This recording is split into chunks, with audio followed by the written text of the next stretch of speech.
ونصلي على رسوله الكريم أما بعد فأعوذ بالله من الشيطان الرجيم بسم الله الرحمن الرحيم ومن حيث خرجت فول وجهك شطر المسجد الحرام وحيث ما كنتم فولوا وجوهكم شطره وإن الذين أوتوا الكتاب ليعلمون أنه الحق من ربهم وما الله بغافل عما يعملون صدق الله العظيم اللهم صل على سيدنا محمد وعلى آل سيدنا محمد وبارك وسلم اللهم صل على سيدنا محمد وعلى آل سيدنا محمد وبارك وسلم۔ گزشتہ سیرت کے درس میں حضرت سلمان فارسی رضی اللہ تعالی عنہ کے ایمان لانے کا واقعہ اور کیسے وہ غلامی سے آزاد ہوئے اور یکم ہجری کی پوری تفصیل آپ کے سامنے بیان ہو چکی تھی۔ آج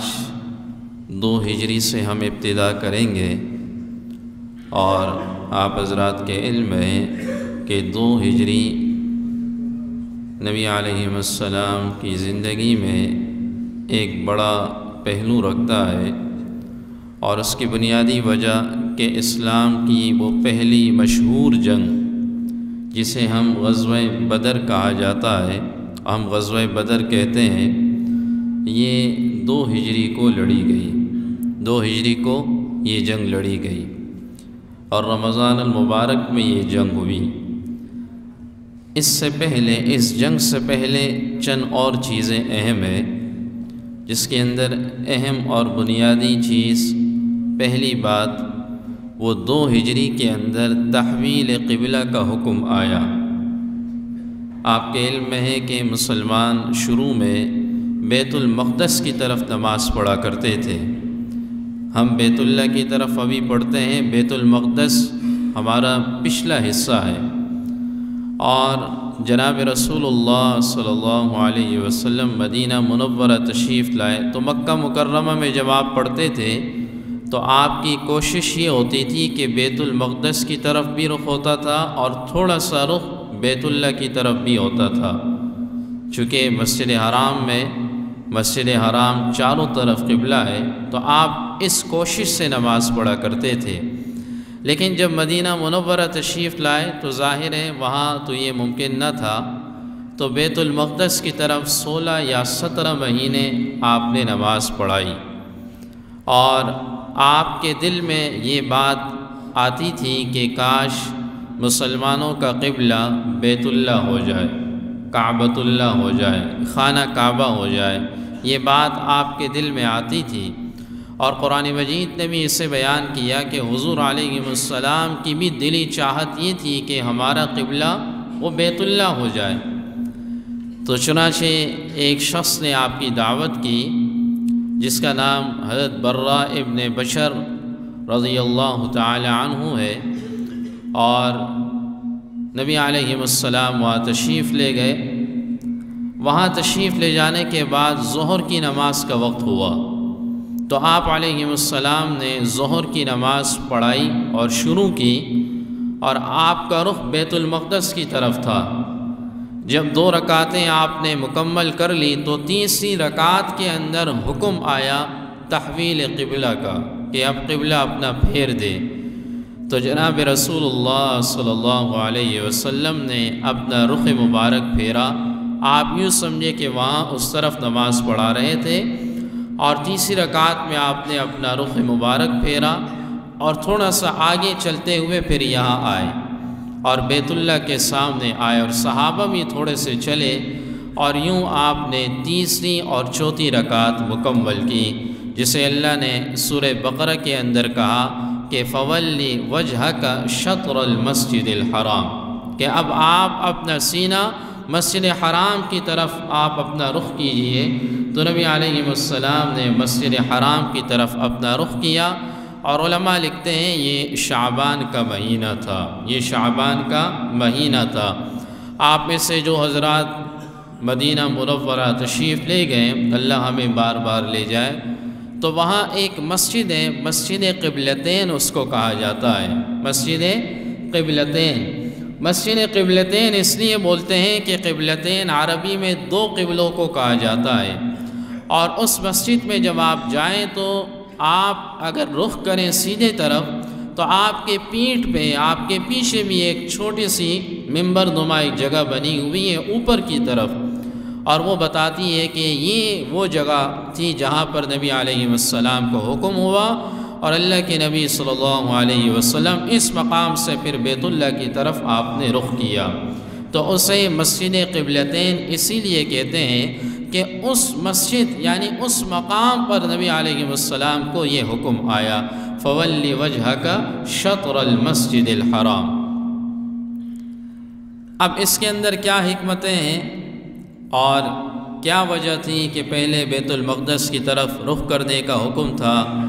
اور پھر دوبارہ بیت اللہ کی طرف اس کے رخ کا حکم ہوا، یہ بڑی تفصیل ہے، یہ کسی وقت انشاءاللہ اس پر بات ہوگی۔ سن 2 ہجری کے اندر ایک اور بڑا حکم اور ایک نبی علیہ السلام نے جو عمل کیا وہ تھا تعلیم کے لیے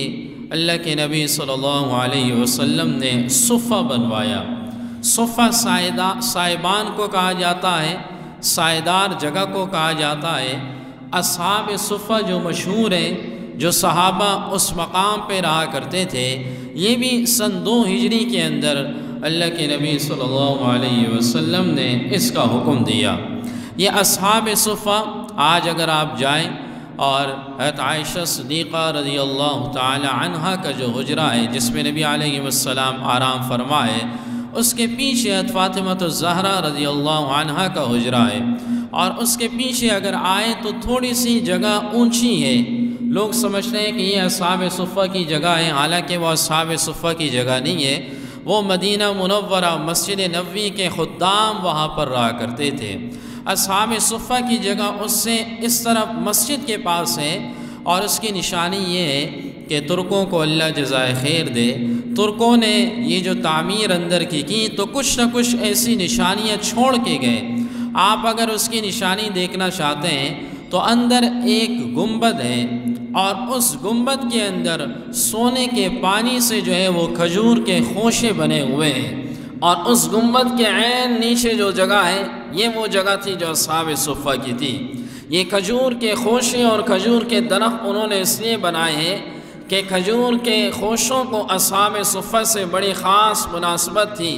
صحابہ کرام رضوان اللہ تعالی علیہم اجمعین فرماتے ہیں کہ ہم میں سے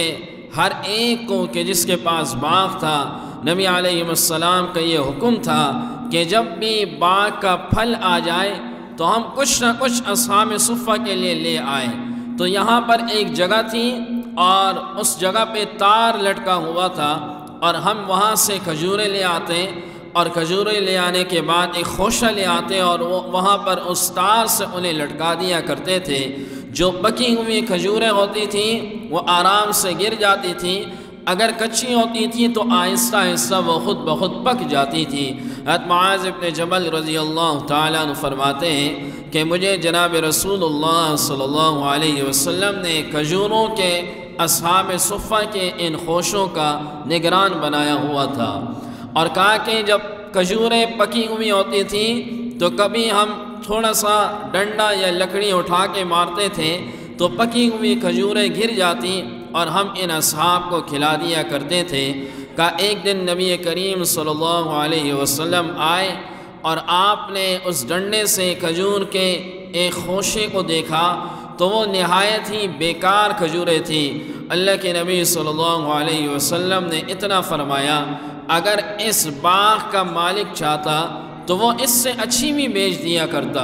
اور اس سے اچھی بیچ سکتا تھا، لیکن اس نے اس سے اچھی نہیں بیچی۔ نبی علیہ السلام کے اخلاق اتنے بلند تھے کہ آپ نے اس شخص کو نہیں بلایا، آپ نے اور کچھ نہیں کہا، بلکہ صرف اتنا کہا کہ یہ چاہتا تو یہ اس سے اچھی دے سکتا تھا، لیکن اس نے ہمیں اس سے اچھی نہ دی۔ اور یاد رکھیے صحابہ کرام رضوان اللہ علیہم اجمعین کی عادت مبارکہ تھی کہ اچھی سے اچھی چیز وہ اللہ کی راہ میں خرچ کیا کرتے تھے۔ لن تنالوا البر حتى تنفقوا مما تحبون۔ جب قرآن مجید کی یہ آیت نازل ہوئی تو کسی نے اپنا باغ اللہ کے راستے میں دیا، اور کسی نے اپنا قیمتی اور عمدہ ترین گھوڑا وہ اللہ کے راستے میں دیا، کسی نے اپنی زمین وہ اللہ کے راستے میں وقف کر دی، غرض جس کی جو پسندیدہ چیز تھی وہ اللہ کے راستے میں وہ خرچ کرتا گیا۔ تو اصحاب صفہ ان کی تعداد کیا تھی؟ بعض محدثین نے لکھا کہ ان کی تعداد 70 تھی، اور کبھی 80 ہو جایا کرتی تھی، اور کبھی کبھی یہ 400 کے قریب ہو جایا کرتے تھے، 400 کے قریب۔ اور نبی علیہ السلام نے ہر ایک کو یا 2 صحابہ کو ایک بندے کے ذمے لگایا ہوا تھا، یا ایک آدمی کو دیکھتے کہ اس کی وسعت ایک آدمی کو کھلانے کی ہے تو ایک آدمی اس کے ذمے تھا کہ آپ نے اسے کھلانا ہے، آپ نے اس کی ذمہ داری پوری کرنی ہے۔ چونکہ یہ حضرات مسجد میں رہا کرتے تھے، نبی علیہ السلام کی صحبتوں سے فائدہ اٹھایا کرتے تھے، یہ دن رات مسجد میں ہوتے تھے، تعلیم سیکھتے، حدیث سیکھتے، اور ان حضرات نے وہ کام کیا جو شاید کسی نے نہ کیا ہو۔ ان حضرات کی برکت سے آج احادیث جو ہم تک پہنچی، یہ انہی اصحاب صفہ کی برکت سے ہم تک پہنچی ہیں، یہ انہی طلباء کی برکتوں سے یہ دین ہم تک پہنچا ہے، یہ وہ حضرات تھے۔ اس میں سے سعد ابن عبادہ رضی اللہ عنہ یہ خزرج کے سردار تھے، انہوں نے 80 بندے اپنے ذمے لیے ہوئے تھے، 80 بندے، یہ خزرج کے سردار تھے۔ اور ان اصحاب صفہ کے اندر بڑے بڑے مشہور صحابہ کے نام آتے ہیں۔ حضرت ابو عبیدہ رضی اللہ تعالی عنہ جو 10 مبشرہ میں، حضرت عمار ابن یاسر رضی اللہ تعالی عنہ، حضرت عبداللہ ابن مسعود رضی اللہ عنہ، نبی علیہ السلام نے جن کے بارے میں فرمایا خذ القرآن من 4، قرآن 4 صحابہ سے سیکھو، عبداللہ ابن مسعود، علی مرتضی، حضرت مقداد، حضرت ابی ابن کعب رضی اللہ عنہم۔ تو عبداللہ ابن مسعود بھی ان میں سے ایک ہے جن کے بارے میں کہا قرآن سیکھو، اور حضرت مقداد رضی اللہ تعالیٰ عنہ، حضرت بلال حبشی رضی اللہ تعالیٰ عنہ، حضرت زید ابن خطاب جو حضرت عمر رضی اللہ تعالیٰ عنہ کے بھائی ہیں یہ بھی تھے، حضرت عبداللہ ابن عمر جو حضرت عمر رضی اللہ تعالیٰ عنہ کے صاحبزادے یہ بھی رہا کرتے تھے، پھر ان کی شادی ہوئی، ان کے بارے میں آتا ہے، پھر یہ اپنے گھر منتقل ہوئے۔ حضرت سلمان فارسی رضی اللہ تعالیٰ عنہ، حضرت حذیفہ بن الیمان جنہیں رسول اللہ صلی اللہ علیہ وسلم کا رازدار صحابی کہا جاتا ہے، نبی علیہ السلام نے فتنوں کے نام اور منافقین کے نام وہ اس صحابی کو دیے تھے اور انہیں بتائے تھے۔ اور وہ مشہور واقعہ کہ حضرت عمر ابن خطاب رضی اللہ تعالیٰ عنہ بڑے خوف زدہ ہوا کرتے تھے حضرت حذیفہ رضی اللہ تعالیٰ عنہ سے، اور ایک دن ان سے پوچھا کہ بتاؤ تو صحیح، آپ کو جو لسٹ، جو نام جناب نبی کریم صلی اللہ علیہ وسلم نے عطا کیے ہیں، کیا ان میں میرا نام تو نہیں ہے؟ یعنی اتنا ڈر تھا کہ کیا ان میں میرا نام تو نہیں ہے، باوجود یہ کہ ایمان کے اعلیٰ درجے پر ہیں، لیکن خوف اتنا تھا۔ الایمان بین الرجاء والخوف، ایمان تو امید اور خوف کے درمیان کا نام ہے۔ ایمان والا ڈرتا بھی ہے کہ کہیں ایسا نہ ہو کہ کوئی شیطان مجھ پہ حملہ آور نہ ہو جائے اور یہ ایمان مجھ سے سلب نہ ہو جائے۔ ایمان والا خاتمہ، اپنے خاتمے تک ایمان والے کو ڈرنا چاہیے اور اللہ سے یہ مانگنا چاہیے کہ یا اللہ میرا خاتمہ بالایمان فرما۔ اللہ سے اپنی دعاؤں کے اندر اس دعا کو شامل کرنا چاہیے، اے اللہ مجھے خاتمہ بالایمان نصیب فرما، خاتمہ بالخیر نصیب فرما۔ بلعم ابن باعورہ 300 سال تک اس سے عبادت کی، لیکن مرا کے سال میں وہ کفر کی حالت میں مرا، اور کفر کی حالت میں مرا۔ شیطان ابلیس جس نے زمین کے چپے پر عبادت کی، اللہ کی عبادت کی، لیکن کیا حال ہوا اس کا؟ راندہ درگاہ ہوا۔ تو ہمیں اللہ سے ڈرنا بھی چاہیے اور امید بھی رکھنی چاہیے۔ تو حذیفہ رضی اللہ تعالیٰ عنہ بھی تھے، اور ان میں مشہور صحابی حضرت ابو ہریرہ رضی اللہ تعالیٰ عنہ یہ بھی ان میں تھے جن کے توسط سے اس امت کو 5000 سے زائد حدیثیں ملی۔ آپ اگر حدیث کی کتاب اٹھائیں تو عن ابی ہریرہ قال ابی ہریرہ قال ابی ہریرہ، مختلف سب سے زیادہ حدیث کو نقل کرنے والے صحابی اور سیدنا ابو ہریرہ رضی اللہ تعالیٰ عنہ تھے۔ یہ ایک دن فرماتے ہیں کہ مجھے بھوک لگی، اور بھوک لگنے کے بعد کہا کہ نماز ختم ہوئی تو میں حضرت صدیق اکبر رضی اللہ تعالیٰ عنہ کے پاس آیا۔ وہ گھر جا رہے تھے، میں راستے میں کھڑا ہو گیا، اور اس نیت سے کھڑا ہو گیا کہ میں ان سے کہوں گا نہیں کہ مجھے بھوک لگی ہے۔ ظاہر سوال اور مانگنا یہ تو منع ہے، لیکن یہ میرے چہرے کی رنگت کو دیکھ کر شاید مجھے خود لے جائے کہ مجھے بھوک لگی ہے۔ ظاہر ہے بھوکا آدمی، جب انسان کو بھوک لگتی ہے اور بہت زیادہ بھوک لگتی ہے تو چہرے کی رنگت بتا دیتی ہے۔ کہا میں نے ان سے سوالات کیے دین کے بارے میں، ایک آیت پوچھی، اس آیت کی تفسیر بتائیے، انہوں نے بتائی، اور اس کے بعد کچھ نہیں پوچھا اور اپنے گھر چلے گئے۔ کہا میں اب انتظار کر رہا تھا کوئی اور آئے، تو ہے سیدنا عمر خطاب رضی اللہ تعالیٰ عنہ آ رہے تھے۔ میں نے ان سے بھی سلام کیا، اور ان سے بھی اسی طرح کی ایک آیت کی تشریح پوچھی، اور میں بار بار دل میں یہ خیال تھا کہ یہ مجھے کہیں کہ آؤ گھر چلتے ہیں، کھانا کھاتے ہیں، لیکن انہوں نے بھی آیت کی تشریح بتائی اور بغیر کچھ کہیں چلے گئے۔ کہ اتنے میں دیکھا کہ جناب رسول اللہ صلی اللہ علیہ وسلم تشریف لائے، اور آپ نے مجھے دیکھتے ہی پہچان لیا کہ مجھے بھوک لگی ہے، تو آپ مجھے اپنے ساتھ لے گئے، اور ساتھ لے جانے کے بعد آپ نے گھر میں کہا کہ کچھ ہے کھانے کے لیے؟ تو امہات المومنین میں سے ایک زوجہ نے کہا کہ دودھ کا ایک پیالہ ہے، اس کے سوا کچھ نہیں ہے، دودھ کا ایک پیالہ ہے، اس کے سوا کچھ نہیں ہے۔ جناب رسول اللہ صلی اللہ علیہ وسلم نے فرمایا کہ وہ پیالہ لے آؤ۔ وہ پیالہ لے آئے تو آپ نے ابو ہریرہ رضی اللہ تعالیٰ عنہ سے فرمایا کہ جاؤ سارے اصحاب صفہ کو بلا کے لے آؤ۔ اب ظاہر ہے ایک دودھ کا پیالہ اور 70 اصحاب صفہ، اور ایسے کہ جن کو بھوک بھی لگی ہوئی ہے۔ کہا کہ میں نے آپ کے ارشاد کے مطابق میں نے تمام اصحاب صفہ کو بلوا لیا، اور دل ہی دل میں یہ بات تھی کہ اب تو میرے پاس کچھ نہیں آئے گا۔ ظاہر ہے 70 بندے ایک پیالہ ہے تو میرے پاس کچھ بھی نہیں آئے گا، لیکن میں نے آپ کی حکم کی تعمیل کی۔ جب وہ سب آئے تو آپ نے مجھے کہا کہ اللہ کا نام لو اور ان سب کو پلانا شروع کر دو۔ کہا کہ میں نے بسم اللہ پڑھی اور ایک ایک کو پلاتا گیا، پیتے گئے، اور یہ پیتے پیتے یہ 70 کے 70 پورے ہوئے، اور پیالے میں اسی طرح کا دودھ باقی تھا۔ نبی علیہ السلام کا معجزہ ہے۔ اور پھر آپ نے مجھ سے فرمایا ابو ہریرہ تم پیو۔ کہا میں نے پیا اور سیر ہو کے پیا، اور پیالہ جب میں آپ کو دینے لگا تو آپ نے فرمایا اور پیو۔ کہا میں نے پیا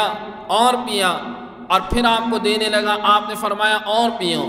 کہا میں نے تھوڑا اور پیا، پھر آپ کو دینے لگا آپ نے فرمایا اور پیو۔ پھر فرماتے ہیں کہ میں نے قسم اٹھائی اور میں نے کہا کہ قسم اللہ کی جس کے قبضے میں میری جان ہے اور آپ کو حق کے ساتھ بھیجا ہے، میں نے خوب سے ہو کر پیا، اب میرے پیٹ میں اور دودھ کی گنجائش نہیں ہے۔ تو آپ مسکرائے، اور آپ نے پھر پیالہ اٹھایا اور آپ نے اس سے دودھ پیا، اور پھر اس پیالے میں سے جا کر دودھ ختم ہوا۔ آپ اس سے اندازہ لگائیے کہ جناب نبی کریم صلی اللہ علیہ وسلم کا ایک یہ معجزہ بھی تھا، اور صحابہ کرام رضوان اللہ علیہم اجمعین کیسے ایسے مشقتوں کے ساتھ، قربانیوں کے ساتھ یہ دین ہم تک پہنچا ہے، یہ دین ہم تک پہنچا ہے، بڑی قربانیوں کے ساتھ پہنچا ہے۔ تو یہ اصحاب صفہ یہ وہ طلبہ تھے جو ہر وقت حضور کی صحبت میں ہوا کرتے تھے، اور آپ کی صحبت سے یہ فائدہ اٹھایا کرتے تھے۔ آپ کی ایک ایک بات یہ اصحاب صفہ نقل کیا کرتے تھے، آپ کی ایک ایک بات کو یہ اصحاب صفہ محفوظ کیا کرتے تھے۔ اور کبھی تو یہ فرماتے ہیں کہ جب بھوک بہت زیادہ ہو جاتی تو جب بھوک بہت زیادہ ہو جاتی ہے تو کہا پیٹ بالکل ٹھنڈک محسوس ہوتی تھی ہمیں، تو ہم اپنے پیٹ کو زمین سے چپکا دیا کرتے تھے اور لوٹ پلٹ ہو جایا کرتے تھے کہ کہیں بہت زیادہ بھوک اور نہ لگے ہمیں، اتنی بھوک ہوا کرتی تھی۔ لیکن انہوں نے نبی علیہ السلام سے یہ علم سیکھا اور آپ کی ایک ایک بات کو امت کے آگے رکھا۔ آج بتائیے کہ آج ان حضرات کو کتنا ثواب پہنچ رہا ہوگا، سیدنا ابو ہریرہ رضی اللہ تعالیٰ عنہ کو کتنا ثواب پہنچ رہا ہوگا۔ ایک ایک حدیث جو انہوں نے نقل کی اور اس پر جو بھی شخص عمل کر رہا ہے اس کا بھی ثواب ابو ہریرہ رضی اللہ تعالیٰ عنہ اور جس صحابی نے نقل کیا ان تمام اصحاب رسول کو یہ حدیث، ان حدیثوں کا ثواب پہنچ رہا ہوگا۔ انہوں نے بڑی قربانیوں کے ساتھ یہ دین ہم تک پہنچایا۔ تیسرے نمبر میں بات آتی ہے کہ نبی علیہ السلام اور انبیاء علیہ السلام جب وہ دعوت دیتے ہیں اور دعوت دینے کے ساتھ جب دعوت کا ایک وقت آ جائے، جب اس کی حجت تمام ہو جائے، تو پھر اللہ کی طرف سے دو کاموں میں سے ایک کام ہوتے ہیں۔ یا تو اگر مسلمانوں کی تعداد تھوڑی ہو، کافروں کی تعداد زیادہ ہو، تو اللہ خود پھر انہیں سزا دیتا ہے۔ آپ نے سورہ نوح کے اندر اور سورہ ہود کے اندر نوح علیہ السلام کا قصہ سنا ہوگا۔ 950 سال تک دعوت دی اور جب قوم نہ مانی، حجت تمام ہو گئی، تھوڑے سے لوگ تھے جو ایمان والے تھے، اللہ نے عذاب بھیجا پانی کا اور سب کے سب کو غرق کر دیا۔ اور اگر ایمان والے لوگ تعداد میں تھوڑے ہوں، کافروں کے برابر ہوں یا ان کے قریب ہوں، تو پھر اللہ کافروں کو ایمان والوں کے ہاتھوں سزا دیتا ہے، ایمان والوں کے ہاتھوں سزا دیتا ہے۔ اور آپ نے دیکھا غزوہ بدر میں، ابھی اس کی تفصیل آگے اگلے درس میں آئے گی، غزوہ بدر کے اندر بھی ایسا ہوا اور بھی جو غزوات تھے اس کے اندر ہوا کہ ایمان والوں کے ہاتھوں اللہ نے کافروں کو شکست دی۔ اور یاد رکھیے جہاد کی دو قسمیں ہیں، ایک اقدامی جہاد ہوتا ہے، ایک دفاعی جہاد ہوتا ہے۔ دفاعی جہاد کیا ہوتا ہے؟ کافر ملک آپ پر حملہ آور ہو جائے، آپ اپنا دفاع کرتے ہیں، جیسے افغانستان پر روس نے حملہ کیا، امریکہ نے حملہ کیا، انہوں نے اپنا دفاع کیا۔ اقدامی جہاد کیا ہوتا ہے کہ آپ جہاد کے لیے آگے جاتے ہیں، آپ پیش قدمی کرتے ہیں۔ آج کا لبرل طبقہ کہتا ہے کہ اقدامی مت کیا کرو، بس اپنا دفاع کرو، حالانکہ اپنا دفاع نہیں، اسلام کے اندر اقدام بھی ہے، اقدام بھی ہے۔ خود یہ غزوہ جو بدر ہوا یہ کیسے ہوا؟ یہ اقدام کیا آپ نے اقدام کیا۔ ابو سفیان کا قافلہ آ رہا تھا اور آپ اس کے اقدام کے لیے نکلے، اور اس غزوہ بدر سے پہلے 8 قسم کے، یوں سمجھے کہ 4 سرایا تھے اور 4 غزوات اس غزوہ بدر سے پہلے ہوئے، لیکن چونکہ وہ اس میں لڑائیاں نہیں ہوئی اس لیے اس کا ذکر کتابوں میں تو آتا ہے لیکن عوام الناس کے سامنے اس کا تذکرہ نہیں ہے۔ اور غزوہ بدر کے اندر چونکہ لڑائی ہوئی اور مسلمانوں کی طرف سے شہداء ہوئے، کافروں کی طرف سے بڑے بڑے سرداران مارے گئے، پھر ایک بہت بڑا معرکہ ہوا تو وہ مشہور ہوا۔ لیکن غزوہ بدر سے پہلے میں نے بتایا کہ 8 قسم کے غزوات، جس میں 4 سرایا اور 4 غزوات ہوئے۔ پہلے یہ معنی سمجھ لیجئے، غزوہ اسے کہتے ہیں جس میں بنفس نفیس نبی علیہ السلام کی ذات اس میں شریک ہو، اسے کیا کہا جاتا ہے؟ غزوہ۔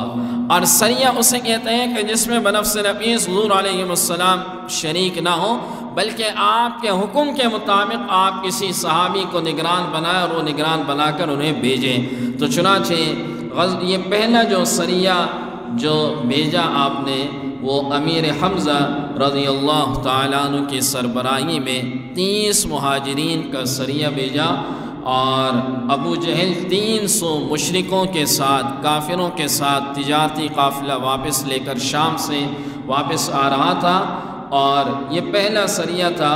اور حضرت امیر حمزہ رضی اللہ تعالیٰ عنہ 30 مہاجرین کو لے کر تشریف لے گئے، اس میں کوئی انصاری نہیں تھا۔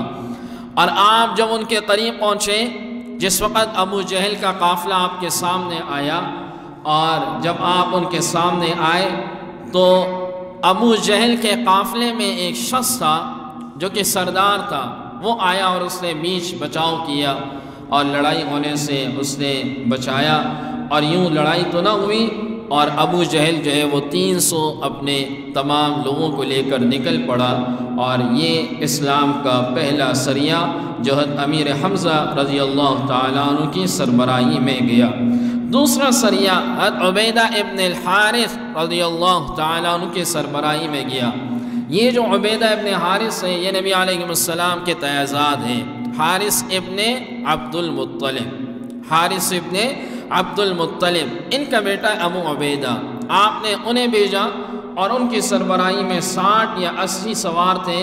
اور رابق ایک جگہ تھی کہ وہاں پر یہ حضرات پہنچے، اور کافروں کا ایک تجارتی قافلہ آ رہا تھا،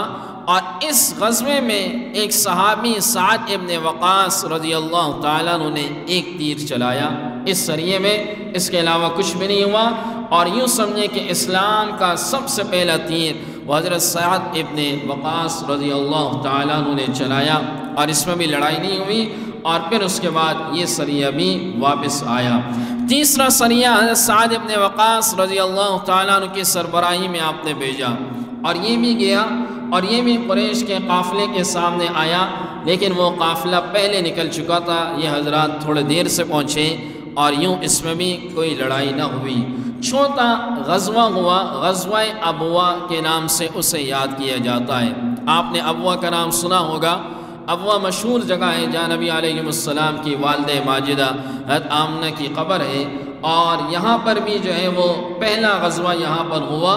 اور سب سے پہلا غزوہ یہ غزوہ ابوا ہے، اور اسلام کا آخری غزوہ وہ غزوہ تبوک تھا، وہ غزوہ تبوک تھا، اور اس غزوے میں سعد ابن عبادہ رضی اللہ تعالیٰ عنہ کو جناب رسول اللہ صلی اللہ علیہ وسلم نے مدینہ منورہ میں اپنا جانشین بنایا تھا۔ آپ ابوا میں تشریف لے گئے، چونکہ یہ غزوہ ہے، لیکن وہاں جب تشریف لے گئے تو کافروں کا جو قافلہ تھا وہ بھی نکل چکا تھا۔ پانچواں غزوہ بوات ہوا،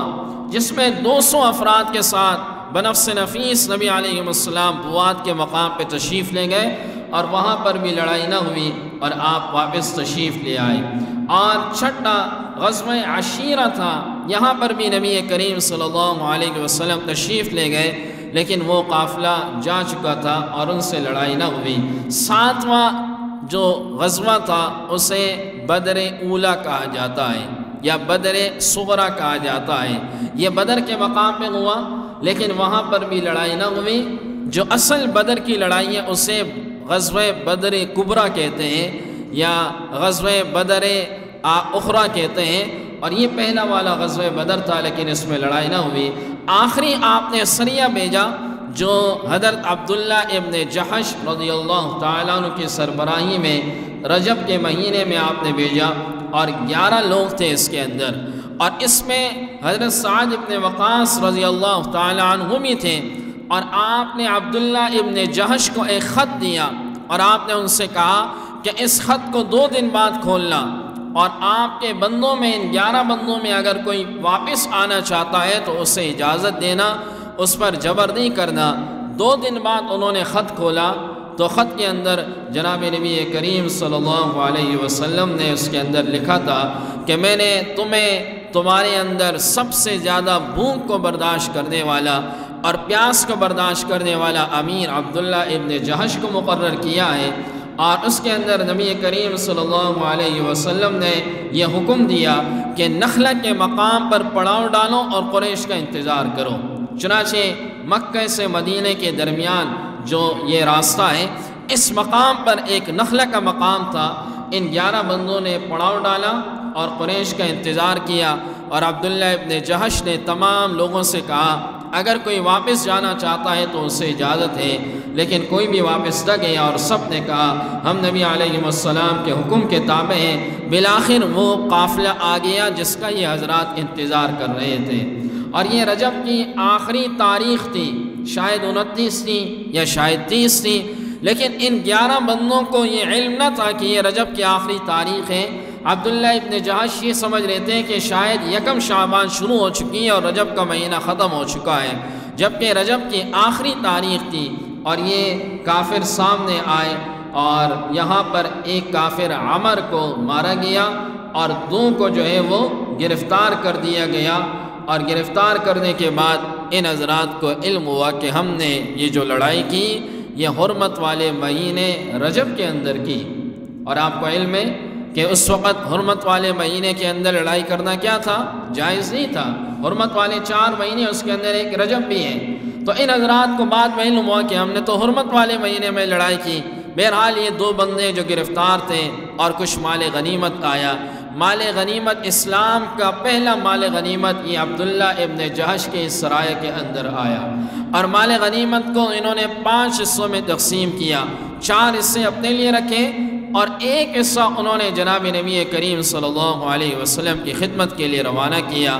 اور اسی کو پھر قرآن نے بھی اس کی تائید کی، وَاعْلَمُوا أَنَّمَا غَنِمْتُم مِّن شَيْءٍ فَأَنَّ لِلَّهِ خُمُسَهُ وَلِلرَّسُولِ وَلِذِي الْقُرْبَى وَالْيَتَامَى وَالْمَسَاكِينِ وَابْنِ السَّبِيلِ۔ جب یہ مدینہ منورہ تشریف لے آئے تو جناب نبی کریم صلی اللہ علیہ وسلم نے ان کی بات سنی، تو ان سے کہا کہ پہلے تو آپ لوگوں نے یہ غلط کیا کہ رجب کے مہینے کے اندر آپ لوگوں نے قتال کیا۔ ظاہر ہے ایک کافر بھی مارا گیا، 2 گرفتار بھی ہوئے، باقی بھاگ گئے،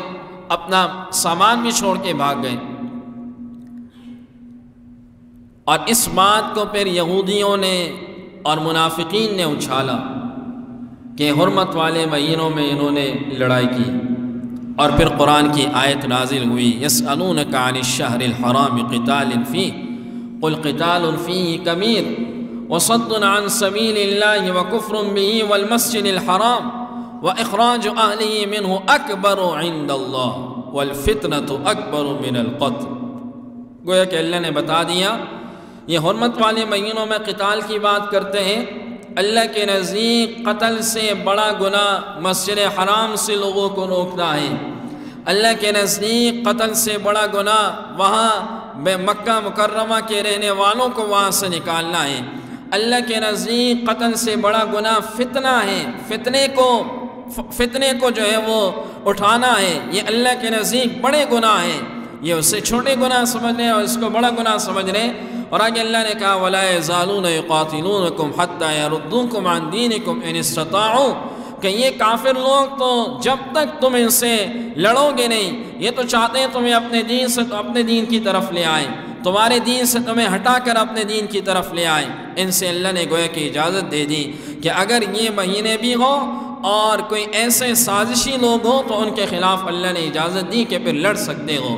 اور پھر اس کے بعد کافروں کی طرف سے لوگ آئے، اور یاد رکھیے یہ جو 11 بندے تھے اس میں سے 2 بندے اپنا راستہ کھو گئے تھے، سعد اور حضرت عتبہ رضی اللہ تعالیٰ عنہ۔ اور جب یہ کافر اپنے ان 2 قیدیوں کو چھڑانے کے لیے آئے تو جناب نبی کریم صلی اللہ علیہ وسلم نے ان سے فرمایا کہ مجھے اندیشہ ہے ہمارے 2 ساتھی جو یہاں سے راستے میں گم ہو چکے ہیں، اگر وہ تمہیں مل گئے تو تم انہیں شہید کرو گے، اس لیے یہ 2 بندے اس وقت تک ہمارے پاس رہیں گے جب تک ہمارے بندے واپس نہیں آتے، اور ان 2 بندوں کا فدیہ ہم اس وقت لیں گے جب ہمارے بندے واپس آئیں گے، اس سے پہلے ہم یہ 2 بندے نہیں دیں گے۔ چنانچہ پھر انتظار کیا گیا، اور انتظار کے نتیجے میں بالآخر یہ دونوں حضرات واپس آئے، اور کافروں کی طرف سے جو 2 بندے تھے اس میں سے ایک کا نام عثمان تھا، اور جو دوسرے تھے عثمان جو تھا یہ مسلمان نہیں ہوا اور یہ یہاں سے چلا گیا، اور دوسرے کا نام حکم تھا،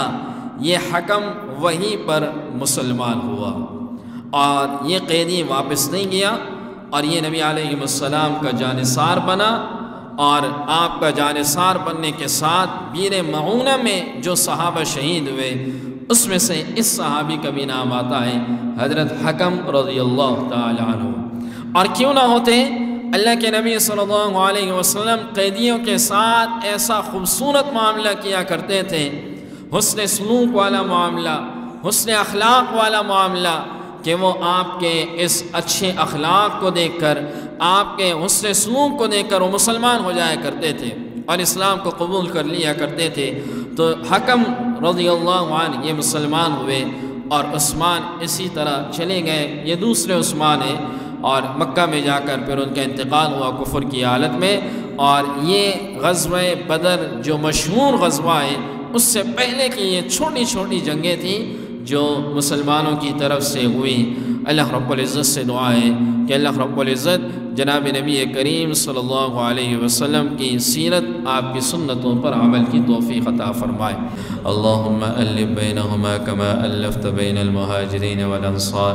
الہ العالمین اس نکاح کو برکتوں کا ذریعہ بنا، محبتوں کا ذریعہ بنا، الفتوں کا ذریعہ بنا، قرابتوں کا ذریعہ بنا، دونوں خاندانوں میں آپس میں جوڑ اور محبت نصیب فرما،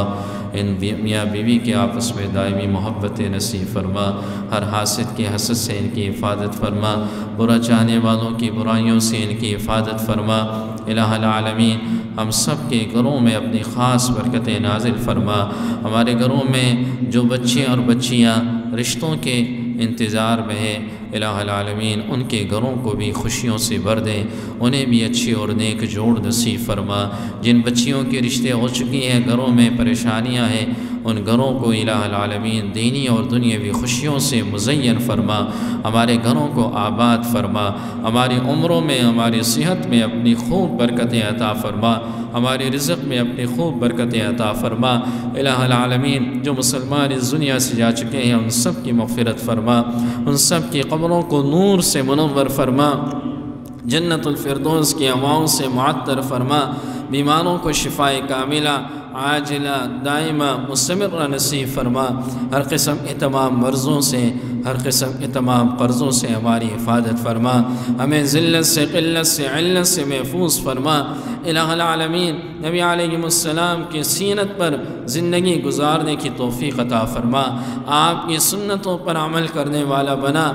آپ کے ازواج مطہرات کی اقتداء ہماری ماں بہنوں کو نصیب فرما، صحابہ کرام کی اقتداء ہمارے مردوں کو نصیب فرما۔ الہ العالمین جو مسلمان پریشان حال ہیں جہاں کہیں ہیں ان کی تمام پریشانیوں کو دور فرما، اپنے غیب کے خزانوں سے مسلمانوں کی پریشانیوں کو آسانیوں کے اندر تبدیل فرما، ہماری تمام پریشانیوں کو دور فرما، رزق کی وجہ سے پریشان ہیں ان کو حلال اور برکت والی روزی نصیب فرما، اولادیں نہیں نیک صالح اولاد صالحہ انہیں عطا فرما، اولاد نافرمان ہیں انہیں ماں باپ کی آنکھوں کی ٹھنڈک بنا، ماں باپ کے ساتھ حسن سلوک ہمیں نصیب فرما، ماں باپ کی فرما برداری ہمیں نصیب فرما، خاتمہ بالایمان ہمیں نصیب فرما، ایمان کے تقاضوں کے مطابق زندگی گزارنے کی ہمیں توفیق عطا فرما۔ ربنا آتنا فی الدنیا حسنہ وفی الآخرۃ حسنہ وقنا عذاب النار۔ اللهم اغفر لنا